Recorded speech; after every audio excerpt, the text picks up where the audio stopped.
Straight to the Commons and the Prime Minister. Nearly 7 years in the Ecuadorian embassy. He has also been arrested in relation to an extradition request from the United States authorities. This is now a legal matter before the courts. My right honourable friend, the Home Secretary, will make a statement on this later, but I would like to thank the Metropolitan Police for carrying out their duties with great professionalism and to welcome the cooperation of the Ecuadorian government in bringing this matter to a resolution. Mr. Speaker, this goes to show that in the United Kingdom, no one is above the law.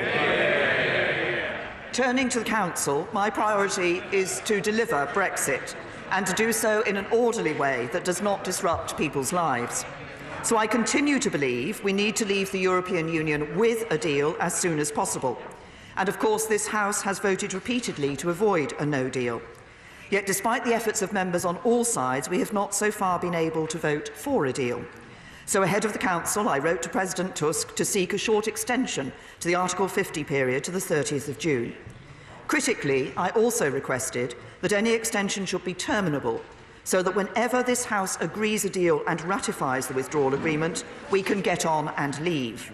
And I did this not merely to avoid a further delay beyond ratification of the withdrawal agreement, but specifically to retain our ability to leave the EU without having to hold European parliamentary elections on the 23rd of May.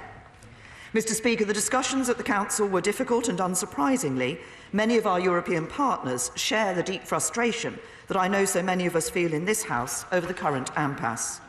There was a range of views about the length of an extension, with a large number of member states preferring a longer extension to the end of this year or even into the next.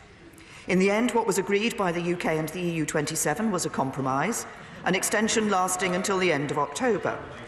The Council also agreed that we would update on our progress at the next meeting in June. Critically, as I requested, the Council agreed that this extension can be terminated when the withdrawal agreement has been ratified. So, for example, if we were to pass a deal by the 22nd of May, we would not have to take part in European elections, and when the EU has also ratified, we will be able to leave at 11 p.m. on the 31st of May. In short, the date of our departure from the EU and our participation in the European parliamentary elections remains a decision for this House.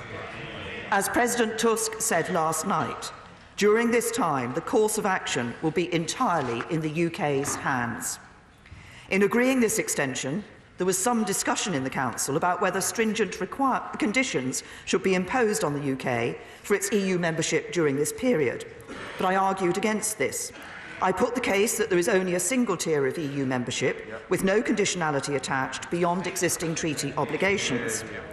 The Council conclusions are clear that during the course of the extension, the UK will continue to hold full membership rights.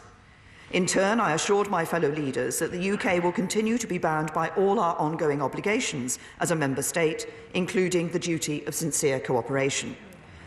The United Kingdom plays a responsible and constructive role on the world stage, and we always will. That is the kind of country we are. The choices we face are stark, and the timetable is clear. I believe we must now press on at pace with our efforts to reach a consensus on a deal that is in the national interest. I welcome the discussions that have taken place with the opposition in recent days and the further talks which are resuming today. This is not the normal way of British politics, and it is uncomfortable for many in both the government and opposition parties. Reaching an agreement will not be easy, because to be successful, it will require both sides to make compromises. But however challenging it may be politically, I profoundly believe that in this unique situation, where the House is deadlocked, it is incumbent on both front benches to seek to work together to deliver what the British people voted for. And I think that the British people expect their politicians to do just that when the national interest demands it. I hope that we can reach an agreement on a single unified approach that we can put to the House for approval. But if we cannot do so soon, then we will seek to agree a small number of options for the future relationship that we will put to the House in a series of votes to determine which course to pursue. And as I have made clear before, the Government stands ready to abide by the decision of the House, but to make this process work, the opposition would need to agree to this too. With the House's consent, we could also bring forward the Withdrawal Agreement Bill, which is a necessary element of any deal, whichever course we take. This bill will take time to pass through both houses, so if we want to get on with leaving, we need to start this process soon. And it could also provide a useful forum to resolve some of the outstanding issues in the future relationship. Crucially, Mr. Speaker, any agreement on the future relationship may involve a number of additions and clarifications to the political declaration. So I'm pleased that at this Council all 27 Member States responded to my update on the ongoing cross-party talks by agreeing that the European Council is prepared to reconsider the political declaration on the future relationship in accordance with the positions and principles stated in its guidelines and statements. The Council also reiterated that the withdrawal agreement itself could not be reopened. Mr. Speaker, I know the whole country is intensely frustrated that this process to leave the European Union has not still been completed. I never wanted to seek this extension, and I deeply regret that we have not yet been able to secure agreement in this House for a deal that would allow us to leave in a smooth and orderly way. I know too that this whole debate is putting members on all sides of the House under immense pressure and causing uncertainty across the country, and we need to resolve this. So let's use the opportunity of the recess to reflect on the decisions that will have to be made swiftly on our return after Easter, and let us then resolve to find a way through this impasse, so that we can leave the European Union with a deal as soon as possible, so that we can avoid having to hold those European parliamentary elections, and above all, so that we can fulfil the democratic decision of the referendum, deliver Brexit and move our country forward.